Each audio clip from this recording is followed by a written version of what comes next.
Professor Torq Krill adjusted his sixth appendage nervously as he surveyed the classroom.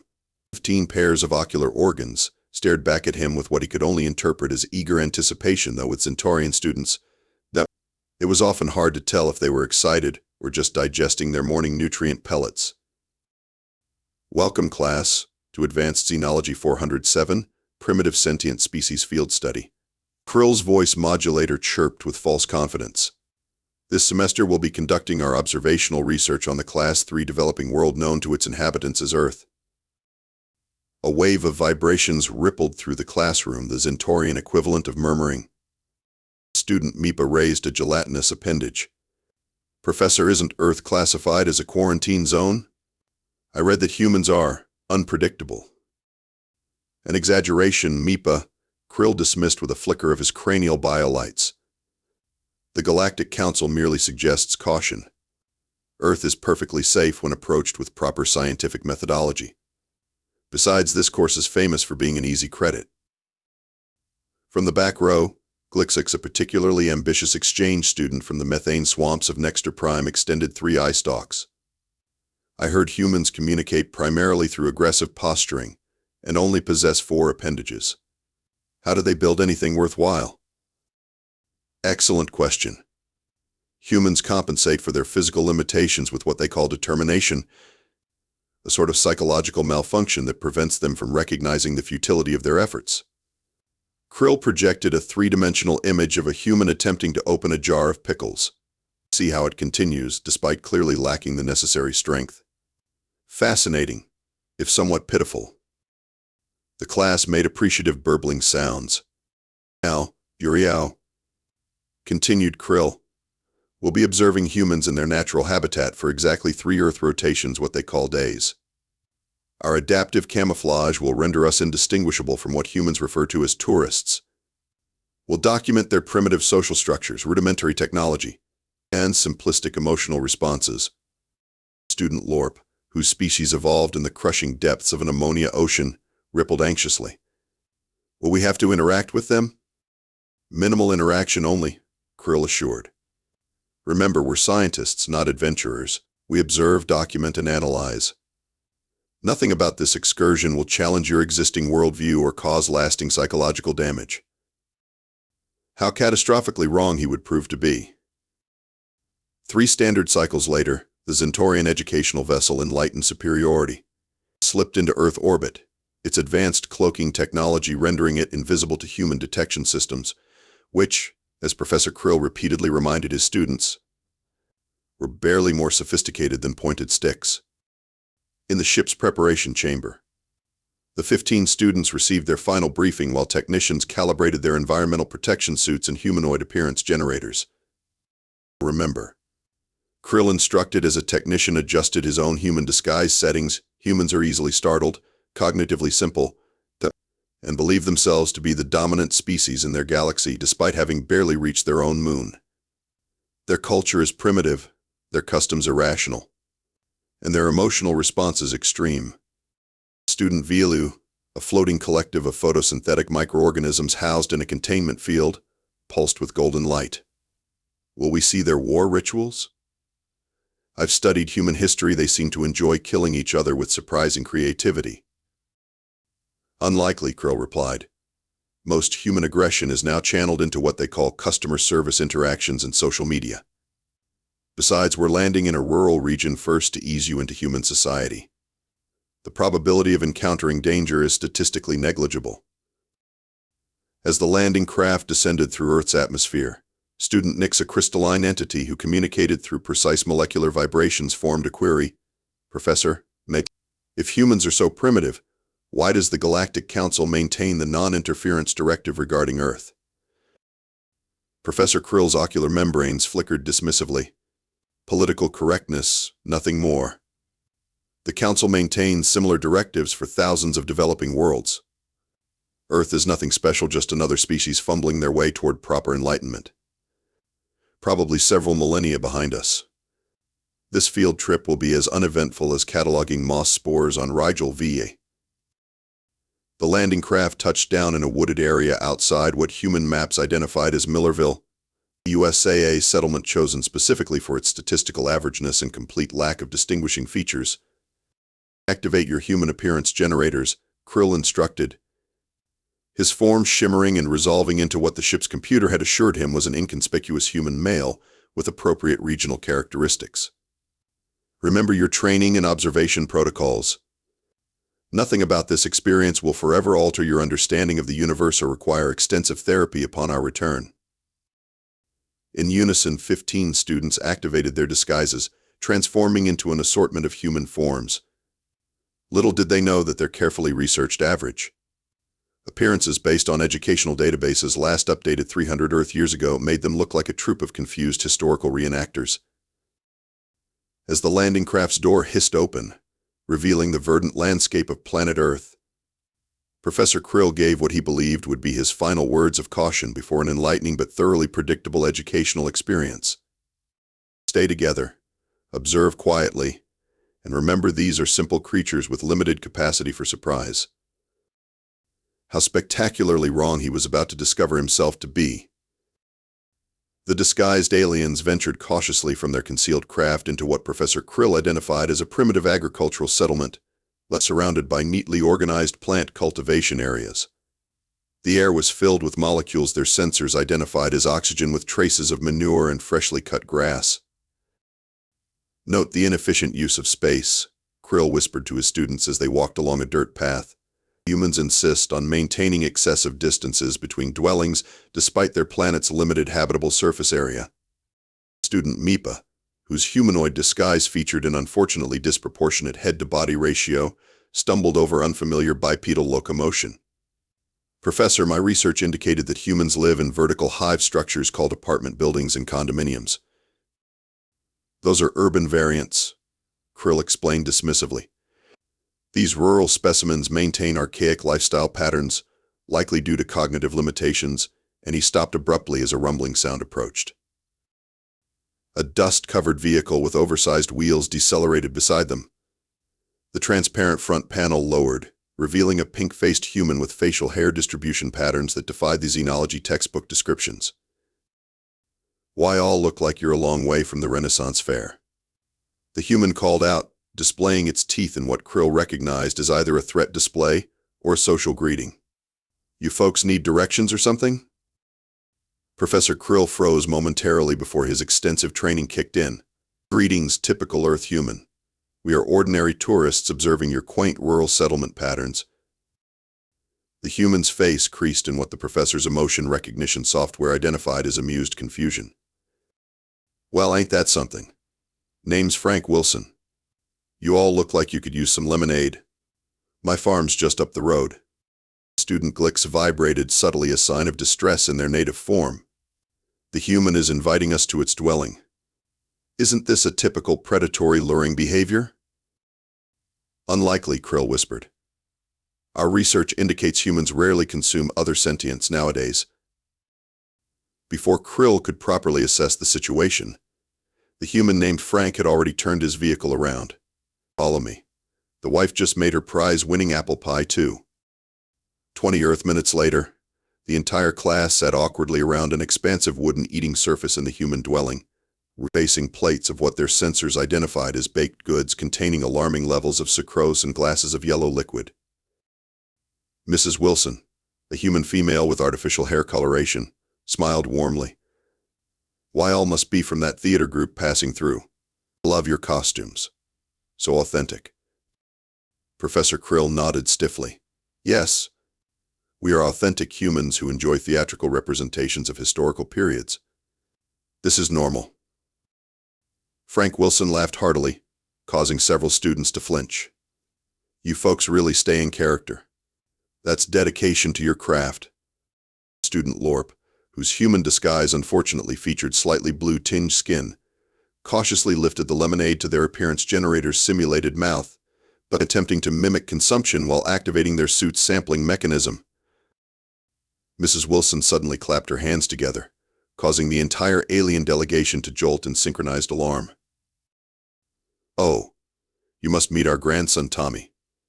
He loves all this Renaissance stuff. Tommy, come down and meet our guests. Footsteps thundered from above, and a small human child bounded into the room with a velocity that caused Professor Krill's threat assessment system to briefly activate. The child stopped, eyes widening. "Cool. Are you guys LARPers?" Before anyone could respond, the child had invaded student Veliu's personal space, examining their elaborate costume with sticky fingers. "Your outfit is awesome. Is that real metal? Can I try on your helmet?" Velu, whose species had no concept of physical contact with strangers, emitted a high-pitched sound that their human disguise fortunately masked. "Tommy, don't pester our guests," Mrs. Wilson chided, then turned to the aliens. "You must try the pie while it's warm." Professor Krill watched in horror as his students, attempting to maintain their cover, began ingesting actual Earth substances. Student Nix, whose crystalline digestive system was completely incompatible with organic matter, discreetly activated their emergency neutralization pouch beneath the table.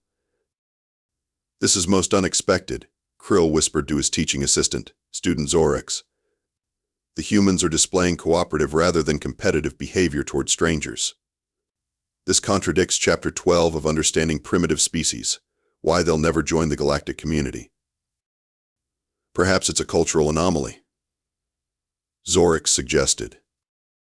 Their academic discussion was interrupted when Frank Wilson produced a small device that emitted a blinding flash of light. "Sorry. Just wanted a picture for the family album. We don't get many visitors dressed like Shakespeare characters." Professor Krill suppressed his instinctive defense response while several students visibly twitched. "We must document this unexpected hospitality behavior," he murmured, trying to maintain scientific objectivity while struggling to process why these humans weren't behaving according to their species profile. The situation deteriorated further when the Wilsons insisted on showing them the farm animals, leading to student Mipa's first panic attack upon encountering an organism called a goat that attempted to consume part of their humanoid disguise. As the sun began to set, and they finally extracted themselves from the Wilsons' bewildering hospitality, Professor Krill gathered his shaken students at a safe distance. "This was anomalous," he admitted, his professional composure slipping. "Humans aren't supposed to be so welcoming. The textbooks clearly state they're territorial and suspicious."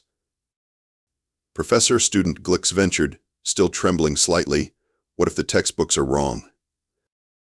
Krill straightened his humanoid form indignantly. "Impossible. Tomorrow we'll proceed to an urban center as planned. There, I'm certain we'll observe the aggressive, irrational behavior that properly characterizes the human species." As they returned to their concealed craft, none of them noticed little Tommy Wilson watching from his bedroom window, already uploading the strange pictures he'd secretly taken to his social media account with the caption, "Either met aliens today, or the weirdest theater troupe ever." Morning arrived with Professor Krill attempting to restore scientific order to an increasingly chaotic expedition.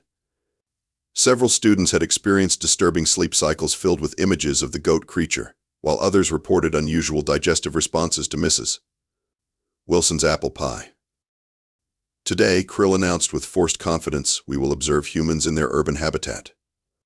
According to our xenology textbooks, urban humans are even more aggressive and territorial than their rural counterparts. Student Velu's human disguise flickered momentarily with anxiety. "But Professor, what if these urban humans also violate our behavioral models with unexpected kindness?" "Yesterday was an anomaly," Krill insisted. "The Wilsons were statistical outliers. Urban centers are where humans reveal their true primitive nature, constantly competing for resources, engaging in tribal conflicts, and exposing their technological inadequacies." The class boarded their short-range transport vessel disguised as what their database identified as an inconspicuous Earth tourism vehicle, but was actually a perfect replica of a 1970s psychedelic painted Volkswagen microbus. They departed for the nearest major urban center, Chicago. As their vehicle materialized on the outskirts of the sprawling human settlement, the students pressed against the viewing ports, their sensors immediately overwhelmed by the chaotic input. "By the 7 moons of Xarkon," gasped Student Lorp, "there are so many of them." Professor Krill adjusted his sensory filters to dampen the assault on his perception systems. "Remember your training. Urban humans are predictable creatures of habit. They travel between dwelling units and work units, occasionally stopping at nutrition procurement centers. The transport vessel found a designated parking area, and the disguised aliens emerged onto a bustling Chicago street. Immediately, their senses were bombarded with stimuli, vehicles honking, humans shouting into small communication devices, the air thick with molecules their analyzers identified as exhaust fumes, hot dog water, and excessive cologne. Stay together? Krill instructed, his own system struggling to process the sensory overload. Remember, we are merely observers. Their careful plan lasted approximately 7 Earth minutes. The first complication arose when a small-wheeled transportation device which student Nix identified as a food truck released aromatic particles that caused several nearby humans to change direction and form a queue. Fascinating primitive behavior, Krill noted. Observe how they abandon their predetermined paths when stimulated by nutritional signals. Student Glix, whose species communicated partially through chemical emissions, made the mistake of sampling the airborne particles too directly. Their human disguise immediately began hiccuping uncontrollably while emitting small puffs of green smoke from its ears. Malfunction. Krill hissed. Glix, recalibrate your chemoreceptors immediately. Before they could address this technical issue, a human female approached them, holding small rectangular papers. Hey, you guys must be with that experimental theater festival. Want discounted tickets to tonight's show? Professor Krill attempted to reference his human interaction protocols, but before he could respond, the student Zorix, eager to demonstrate proper field research techniques, stepped forward. Yes, we humans enjoy theatrical entertainments as they stimulate our primitive emotional responses in a safe environment. The woman blinked. Okay, well, it's interpretive dance based on cryptocurrency fluctuations. Very avant-garde. While Krill attempted to extract his group from this unexpected interaction, a new crisis developed as students Mipa and Vilu became separated from the group, drawn away by what they later described as hypnotic rhythmic audio vibrations and synchronized human movement patterns, which turned out to be a street performer breakdancing to 1980s hip-hop. By the time Krill located his missing students, a crowd had gathered. To his horror, Mipa, whose species possessed remarkable physical flexibility, had joined the performance, their human disguise contorting into positions that were technically possible for human anatomy, but certainly unusual enough to attract attention. Scientific objectivity. Krill sputtered, pulling Mipa away from the applauding crowd. We are observers, not participants. But Professor, Mipa protested, I was collecting valuable data on human recreational behaviors. Their academic disagreement was interrupted by a thunderous sound from above. Several students instinctively activated their emergency defense protocols as fighter jets screamed overhead, leaving trails of colored smoke. We've been detected, cried student Lorp, their human disguise briefly melting into a puddle before reconstituting. The humans are mobilizing their primitive warfare aviation. No, Krill said, hastily consulting his information device. It appears to be something called an air show. The humans are displaying their flying machines for entertainment. Before the class could fully recover from this sensory assault, the true crisis occurred.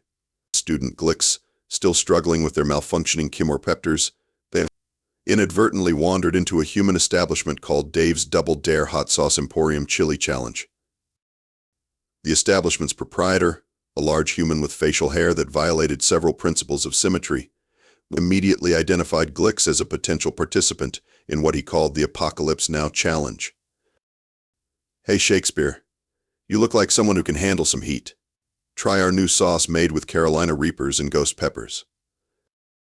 Before Professor Krill could intervene, the human had already applied a red substance to a corn-based chip and presented it to Glixix, who in a catastrophic misunderstanding of human customs consumed it entirely. For a species that evolved in the methane swamps of Nexter Prime, where ambient temperatures rarely exceed freezing, the capsaicin compound registered as a lethal neurotoxin. Glix's human disguise immediately turned bright purple, steam erupted from all simulated orifices, and they began levitating several inches above the ground, a critical failure of their gravitational stabilizer. Emergency extraction. Krill shouted, abandoning scientific protocol. Code Vermilion. As curious humans gathered around the increasingly translucent and now hovering form of Glixix, the professor activated his emergency teleportation device, targeting the student's molecular pattern. In a flash that bystanders would later attribute to some awesome special effect, Glix disappeared, returning instantly to the medical bay of their orbiting vessel. Professor Krill rounded up his remaining students, all in various states of disguise malfunction and psychological distress. Back to the transport. This urban immersion has yielded sufficient observational data. As they retreated, Student Nix's voice vibrated with concern. Professor, none of this matches our textbook descriptions of human behavior. They seem so unpredictable. Statistical anomalies, Krill insisted, though his voice modulator betrayed increasing doubt. Tomorrow will provide more representative data.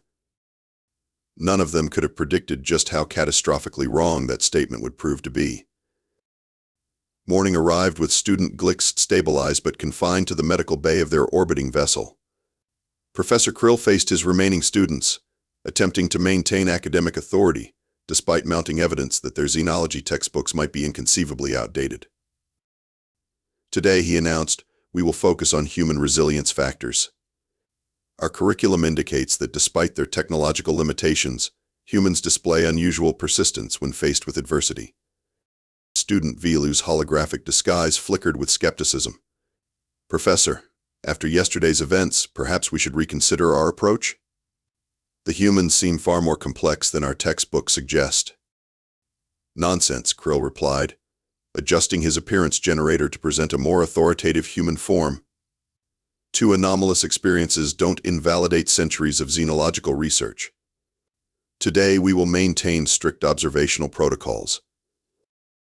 Their transport vessel descended into a different section of Chicago, materializing in what their database identified as a public recreational space called Grant Park. The students emerged cautiously, their disguises recalibrated after yesterday's malfunctions. According to our research, Krill lectured as they walked, humans require regular exposure to simulated natural environments within their urban structures due to their primitive biological needs. These parks serve as substitutes for the evolutionary habitat they've largely destroyed. Student Nix, whose crystalline structure allowed for enhanced sensory reception, suddenly vibrated with alarm. Professor, I'm detecting a rapid increase in human presence approaching our position. Hundreds of them, moving in synchronized patterns. Before Krill could respond, the ground began trembling.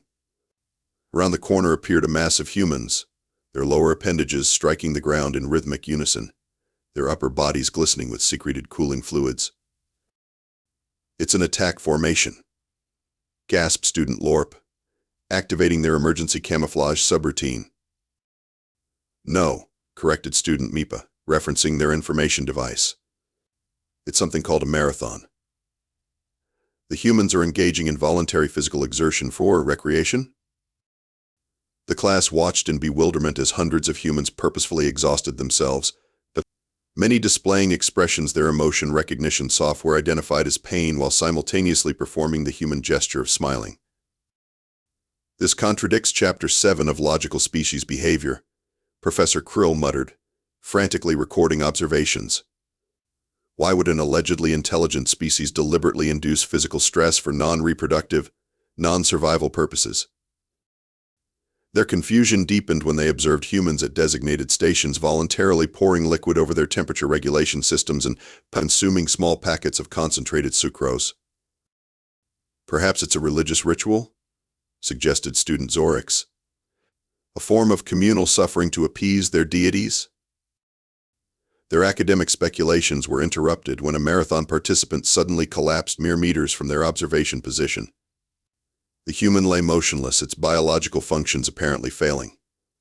Observe, Krill instructed clinically, though his voice modulator betrayed unease. This demonstrates the physical limitations of human physiology. According to our textbooks, the group will now likely continue their activity, abandoning the weakened member as evolutionary logic dictates. To the aliens' collective shock, the opposite occurred. Nearby humans immediately stopped their forward momentum, surrounding the fallen member. Several activated communication devices, while others provided hydration and encouragement. Within minutes, uniformed humans arrived in a vehicle with illumination capabilities, efficiently stabilizing and evacuating the compromised individual. This defies explanation, Krill admitted, his academic certainty wavering.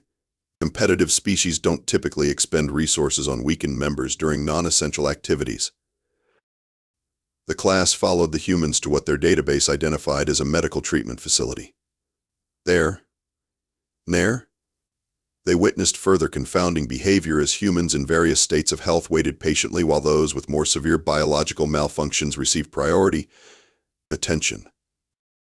Student Nix formed an observation. Professor, these interactions suggest a social structure more complex than our textbooks indicate.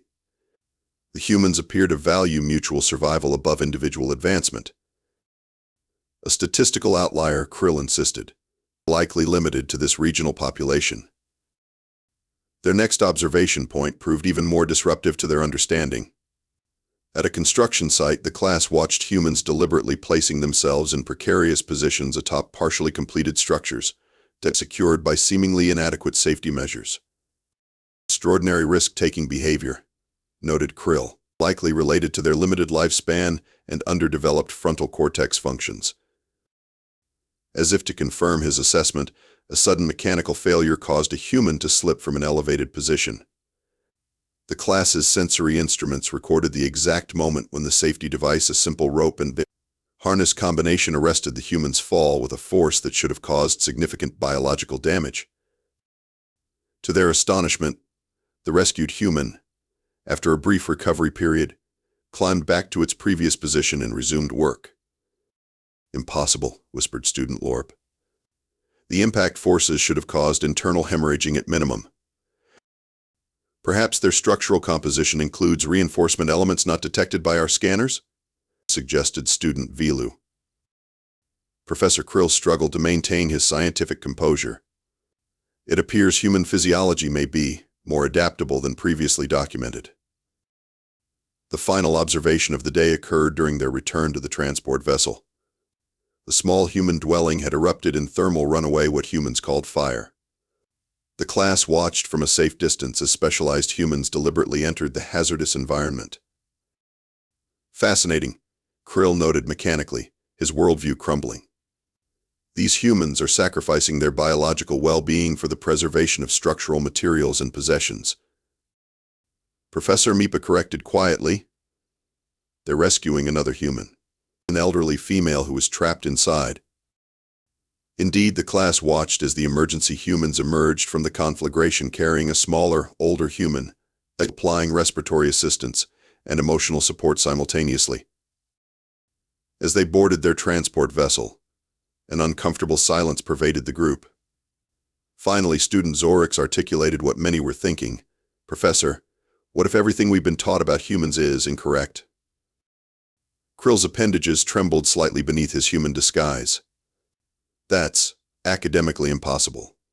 Our understanding of primitive species is built on thousands of years of xenological research.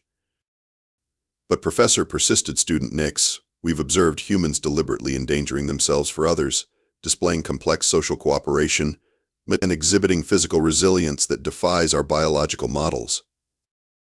Perhaps, suggested Student Vilu hesitantly, humans aren't primitive at all? Perhaps they're just different? Professor Krill stared out at the human city as their vessel lifted off, his professional identity collapsing like a neutron star. If that were true, he said quietly, it would undermine the foundational principles of our xenological hierarchy. It would mean... He couldn't complete the sentence. The implications were too professionally devastating. As their vessel returned to orbit, the students began composing their field reports, each struggling to reconcile their observations with their academic training. Meanwhile, Professor Krill retreated to his private chamber, pulling up the ancient texts that first classified humans as primitive but potentially interesting specimens. The texts, he noticed for the first time, were authored by researchers who had never actually visited Earth. Tomorrow would be their final observation day. Surely, Krill thought desperately, Tomorrow would provide the evidence needed to reaffirm the academic consensus about human primitiveness. It had to. The alternative was too existentially disruptive to consider. If only he knew what chaotic human behaviors awaited them. Dawn broke over Chicago with Professor Krill attempting one final reframing of their educational mission. His academic reputation and possibly his entire xenological worldview depended on today's observations aligning with established theory. Students. He addressed the class, his voice modulator straining to project confidence. Today we complete our field study with structured observations of human recreational behavior. Our textbooks indicate that human leisure activities reveal their primitive instincts more clearly than their occupational performances. Student Vilu's holographic disguise rippled with skepticism. Professor, given our experiences so far, perhaps we should acknowledge that humans might be more evolutionarily advanced than. Absolutely not, Krill interrupted. 2 days of anomalous observations don't invalidate centuries of established xenological doctrine. Today we will document humans engaging in competitive, tribal behaviors that confirm their primitive sociological development. Their transport vessel materialized near a massive structure their database identified as Wrigley Field, apparently a venue for ritualized tribal competitions. According to their research, today featured a particularly significant ritual between rival human factions, the Cubs versus the Cardinals. Perfect, Krill declared. Our textbooks clearly state that human sports competitions frequently devolve into violence when territorial instincts are triggered. We'll finally observe the primitive behaviors consistent with their evolutionary classification. As the disguised aliens approached the structure, they encountered masses of humans adorned in colorful tribal identifiers, some blue, others red. Many had applied facial pigmentation and consumed fermented grain beverages that, according to their database, reduced cognitive function and increased aggressive tendencies. Observe, Krill pointed excitedly, classic pre-conflict ritualization. These opposing tribes are clearly preparing for combat.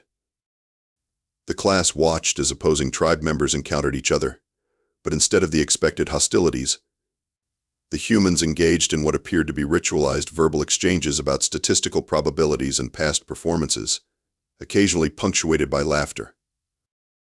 They're socializing with enemy tribe members? Student Mipa asked incredulously. Temporary pre-conflict deception, Krill insisted, though his certainty was visibly wavering. The class followed the human crowds into the massive structure, finding observation positions amid the ascending rows of seating. The sensory assault was immediate, thousands of humans generating sound waves at volumes that should have caused discomfort, consuming nutrition that violated basic health parameters, and engaging in synchronized movement patterns when prompted by primitive audio-visual stimuli. Note how the competitive instinct manifests in these tribal gatherings, Krill lectured, desperately clinging to academic theory. Though technologically advanced enough to build these structures, humans revert to primal territorial behaviors within them. Student Lorp, whose species evolved in the crushing depths of an ammonia ocean, suddenly emitted a distress signal through their disguise. Professor, I'm detecting dangerous thermal increases in the surrounding atmosphere. Are the humans planning to combust us? No, Nix corrected, consulting their information device. It's something called July in Chicago. Apparently, humans consider this weather to be normal and voluntarily expose themselves to it. Their discussion was interrupted when a projectile, what humans called a baseball, arced toward their seating section. Before any of the aliens could activate defensive measures, a young human lunged across several seats, extending an external capture device, MIT, to intercept the object, simultaneously spilling a container of liquid refreshment over student Zorix's disguise. The resulting short circuit caused Zorix's appearance generator to flicker momentarily, briefly revealing a glimpse of their actual multi-tentacled form. "Oh, a cool costume effect," exclaimed the baseball-catching human. "Are you guys promoting that new sci-fi movie?" Professor Krill frantically signaled for Zorix to retreat to the maintenance corridor for emergency repairs while attempting damage control. "Yes, we are normal humans promoting entertainment products through technological deception, special effects." The situation deteriorated further when the stadium's sensory amplification system, Jumbotron, briefly focused on their group. projecting their images to thousands of observers. Several students, unprepared for this exposure, activated stress responses that caused their disguises to exhibit decidedly non-human characteristics, including student Mipa, whose fake human head rotated a full 360 degrees in panic. The surrounding humans, rather than responding with terror or hostility, as predicted by xenological models, erupted in appreciative vocalizations and capturing images with their primitive recording devices. These effects are amazing. Must be promoting that new Jordan Peele movie. Do the head spin thing again. Professor Krill, witnessing the complete collapse of scientific protocol, activated the emergency extraction signal, maintained disguises, and proceed to exit Point Alpha. Their orderly retreat was interrupted when a stadium-wide phenomenon occurred, something the humans called the wave. As sections of humans sequentially stood and raised their upper appendages, the resulting sensory pattern triggered an ancient evolutionary response in student Lorp, whose species used similar patterns to signal the approach of predators. Lorp's disguise immediately initiated full defensive protocols, ejecting a cloud of what their homeworld would consider protective ink but Earth biology classified as glittering purple smoke that smelled inexplicably of cinnamon. As the smoke enveloped their section, creating a momentary distraction, Professor Krill seized the opportunity. Emergency teleportation. Now. In their panic, several students activated their devices incorrectly, materializing not at their transport vessel but at a predetermined secondary location which their increasingly outdated database had failed to update, was now the center field of an active music festival in Grant Park. The remaining students, including Professor Krill, arrived at this location moments later, materializing amid pulsating sound waves and tens of thousands of humans engaged in synchronized movement to rhythmic audio stimuli. "What is this chaotic gathering?" shouted Krill over the overwhelming sensory assault. "Lollapalooza," responded a nearby human, mistaking Krill's question for enthusiasm. "Isn't it awesome? Green Day's about to take the main stage." Before Krill could organize his scattered students, the audio waves intensified to levels that interfered with their disguise generator's stability. One by one, their human appearances began glitching, revealing glimpses of tentacles, crystalline structures, and gelatinous appendages. Rather than fleeing in terror, the surrounding humans responded with appreciative vocalizations. "These costumes are sick. Best festival outfits ever. The alien one is so realistic." The final breaking point came when massive atmospheric vibrations from the bass drop triggered a catastrophic feedback loop in their communication systems. Student Mipa's disguise failed completely, revealing their true form, a floating collection of luminescent tentacles arranged in mathematically perfect symmetry. A circle of awestruck humans formed around them, many capturing images with their devices. "Dude, how are you doing that? That has to be a hologram, right?" "Best festival ever." Professor Krill, witnessing the complete collapse of the mission parameters and violation of all non-interference directives, made the only decision possible. Emergency extraction. Code Absolute 0. Their orbiting vessel, receiving the highest priority distress signal, activated its emergency recovery protocol. In a flash of light that most humans would later attribute to amazing festival pyrotechnics, the entire alien research team vanished from Earth. As the teleportation effect dissipated, leaving behind only a lingering scent of cinnamon and confused but delighted humans, a festival-goer turned to his friend and said words that would have horrified Professor Krill had he remained to hear them. "I think we just saw actual aliens, man." His friend nodded solemnly, then grinned. "Cool. Let's get tacos." 3 standard cycles after their hasty departure from Earth, Professor Torq Krill sat rigidly in the administrative chamber of the Zentaurian Academy of Xenological Studies. Before him, Dean Plex and Pux, and the disciplinary committee reviewed holographic displays of the Earth expedition's recorded data, including several viral human social media posts featuring what appeared to be malfunctioning movie promotion costumes but were, in fact, glimpses of actual alien life forms. "Professor Krill." Dean Plex's voice reverberated with disappointed authority.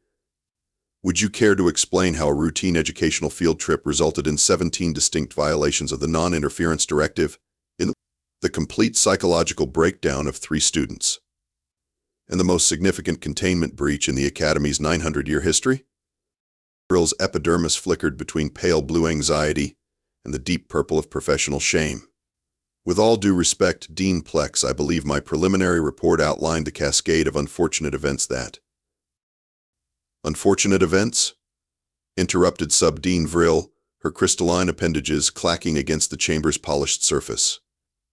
Your students were discovered in a human entertainment establishment called Dave Buster's and attempting to blend in by participating in what they described as ritual combat simulations while consuming fermented grain beverages. Krill's third eye twitched involuntarily. The students were merely attempting to gather cultural data. Student Zixnay was photographed by no fewer than 37 humans while riding a mechanical simulation device called a motorcycle game with all 4 tentacles raised in the air, but shouting what our linguistics team has translated as "I am mastering this primitive transportation ritual." Dean Plex's voice had risen to a near screech. The holographic display shifted to a viral TikTok video showing a blurry figure with unmistakable Zentaurian characteristics frantically flailing on a dance game platform. Krill slumped in resignation. There were miscalculations in our cultural preparation. "And what of graduate researcher Mike's?" asked Elder Committee Member Thune, her ancient voice crackling with concern. "We understand she remains in intensive psychosympathetic therapy?" Krill nodded solemnly. Mix's empathic abilities made her particularly vulnerable. The human broadcast signals, what they call reality television, overwhelmed her neural pathways. She became convinced she was participating in something called The Bachelor and attempted to distribute ceremonial flowers to random humans. While explaining her journey, the committee members exchanged troubled glances. "And the incident at the human educational facility?" Dean Plex prompted. Krill's chromatophores darkened with embarrassment. Student Kronks misinterpreted the purpose of what humans call a high school science fair. He believed it was a primitive technological exchange conference and attempted to improve several student projects, resulting in an experimental fusion reaction that required our emergency containment team to neutralize half a gymnasium. Sub-Dean Vril finished. "The human authorities accepted our cover story about an industrial gas leak," Krill offered weakly.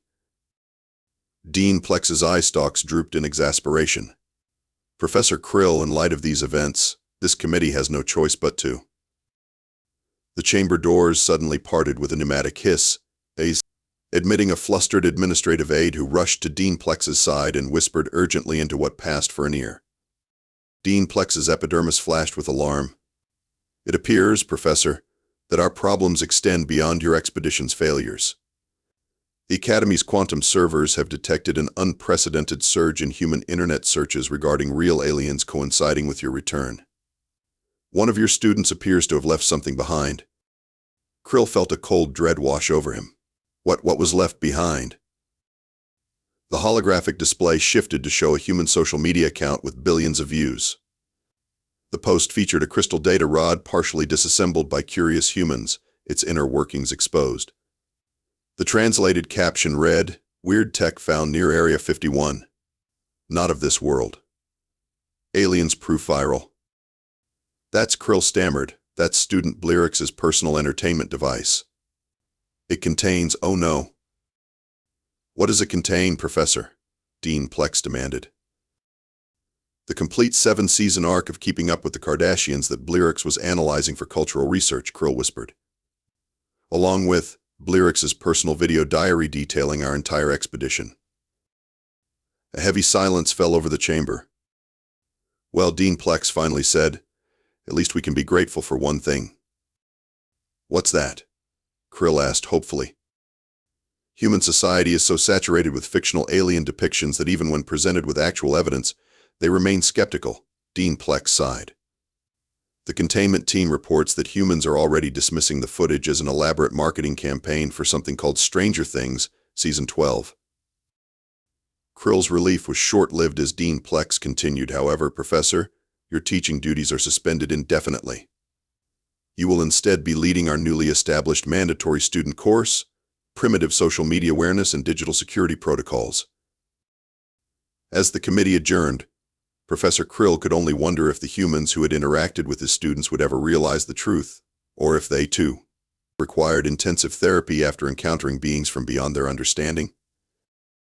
And somewhere in a Nevada teenager's bedroom, a crystal data rod continued to glow faintly, its alien contents gradually integrating with Earth's internet, one autoplay at a time.